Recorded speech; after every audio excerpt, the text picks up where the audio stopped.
Friends,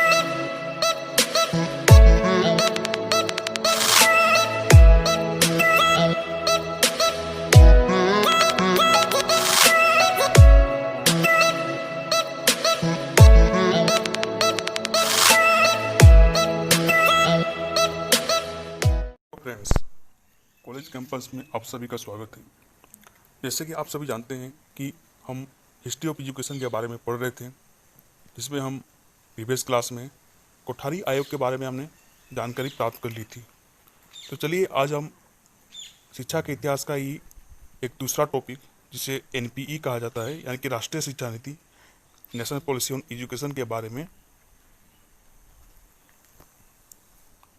जानते हैं। जैसे कि आप राष्ट्रीय शिक्षा नीति इस वर्ड से आप समझ पा रहे होंगे कि इसमें क्या है कि जो भी नियम बनाए गए वो किससे आधारित था, वो शिक्षा से ही आधारित था। देखिए, हम सभी जानते हैं कि शिक्षा के इतिहास में जो है सबसे पहला योगदान कोठारी आयोग ने दिया था। इसलिए इस कोठारी आयोग में जो भी बात आई, अभी जो भी मीटिंग के दौरान जो भी बात रखा गया, तो उसको पूरे देश में अप्लाई करना था। तो उस अप्लाई करने के लिए कुछ नियम होना जरूरी था, ताकि पूरे देश में क्या हो सके, वो जो भी बात हुई थी उसको रखा जा सके। तो इसीलिए क्या हो गया, एनपी 1968 को लाया गया। ये उस वक्त कांग्रेस के अधिवेशन में ये पारित हुआ था।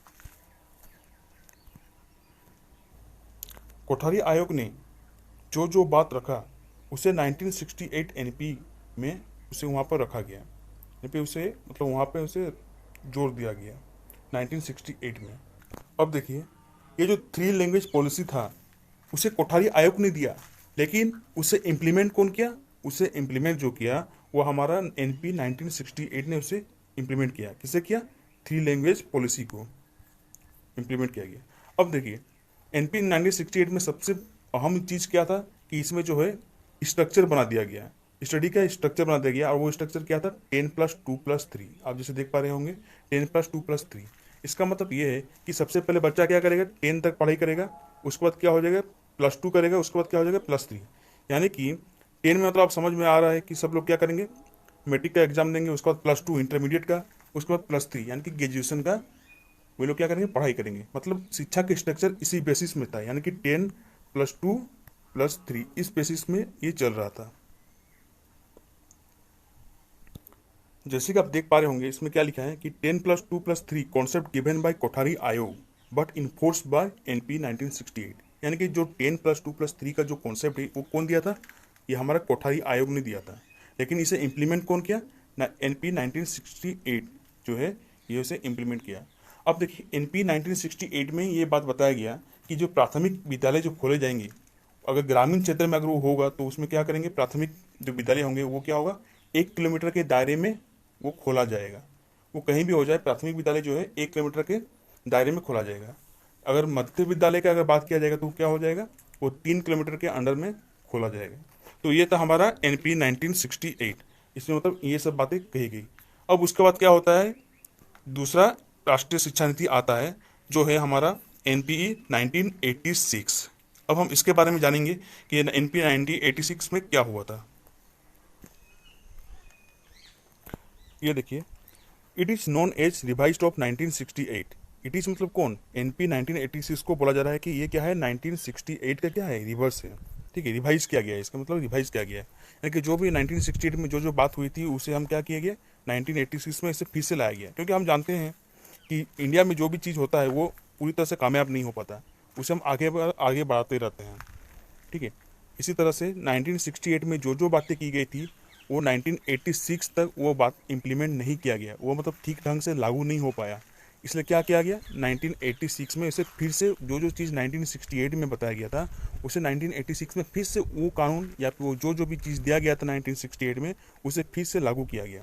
क्योंकि इसके पीछे बहुत सारा कारण है, ठीक है, जो कि हम बाद में जानेंगे उसके बारे में, जब हम इंडिविजुअल जो एनपी के बारे में जब पढ़ेंगे, जो 1968, 1979, 1986, 1992 उसके बारे में जब हम इंडिविजुअल जो रूप में पढ़ेंगे तब हम इसके बारे में अच्छी तरह से बता देंगे। अब देखिए, 1986 क्या बात करता है, ये बात करता है कि इट एम्फसाइज ग्रुप डिस्कशन, यानी कि क्या बात किया करेगा, ग्रुप डिस्कशन। ग्रुप डिस्कशन किसके बीच होगा, यानी कि बच्चों के बीच होगा। यानी कि बच्चे क्या करेंगे, ग्रुप डिस्कशन करेंगे, इन्वॉल्वमेंट होंगे और ओन एक्सपीरियंस का बात इसमें इन्होंने किया है। अब देखिए इसमें इन्वॉल्वमेंट, ओन एक्सपीरियंस और ग्रुप डिस्कशन का बात इन्होंने किया है। अब ग्रुप डिस्कशन मतलब क्या हो गया, यानी कि कोई भी टॉपिक पे बच्चों को क्या करेंगे, ग्रुप में बांट देंगे, उसके बाद उस टॉपिक के बारे में दोनों के ऊपर क्या करेंगे, डिस्कशन करने के लिए कहा जाएगा। क्योंकि इसे इसलिए लागू किया गया ताकि मतलब बच्चों को क्या होगा, इन्वॉल्वमेंट बढ़े। अगर ग्रुप डिस्कशन अगर हम लोग कर रहे हैं तो ग्रुप डिस्कशन में क्या होता है, इसमें मतलब भागीदारी करेंगे, इसमें बच्चे क्या होंगे, सम्मिलित होंगे। सम्मिलित होने से क्या होगा, इन्वॉल्वमेंट बढ़ेगा। इन्वॉल्वमेंट बढ़ने से क्या होगा, बच्चों की नॉलेज इसमें बढ़ेगी। और उसके देखिए कुछ कुछ बच्चे ऐसे होते हैं ना कि जो मतलब उसे पता तो होता है लेकिन वो बोलने नहीं खोजते हैं। लेकिन अगर हम लोग ग्रुप डिस्कशन कर दिया गया तो वो क्या करेंगे, अपने दोस्तों को बोलते देख कर वही भी कुछ कुछ टॉपिक के बारे में वही भी बोलेंगे, अपना राय मशवरा जो है इसमें प्रकट करेंगे। तो इसमें क्या होगा, अपना खुद का एक्सपीरियंस जो है वो उसमें लगा देंगे। और देखिए और क्या बात किया गया, यहाँ बात किया गया कि it gives the concept of learning by doing. Learning by doing मतलब क्या है, यानी कि खुद करके सीखना। अब देखिए अगर बच्चे खुद से पार्टिसिपेट करेंगे, इन्वॉल्व होंगे, अपना राय मशवरा जो प्रकट करेंगे तो उसमें क्या हो जाएगा, लर्निंग बाय डूइंग, यानी कि वो खुद से सीख रहे हैं।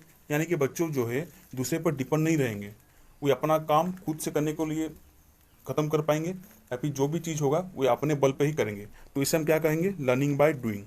अब चलिए ये एनपी 1986 था। अब हम दूसरे एनपी राष्ट्रीय शिक्षा नीति की तरफ जाते हैं, जो है हमारा एनपीई 1987। देखिए ये जो है बहुत इंपॉर्टेंट चीज़ है।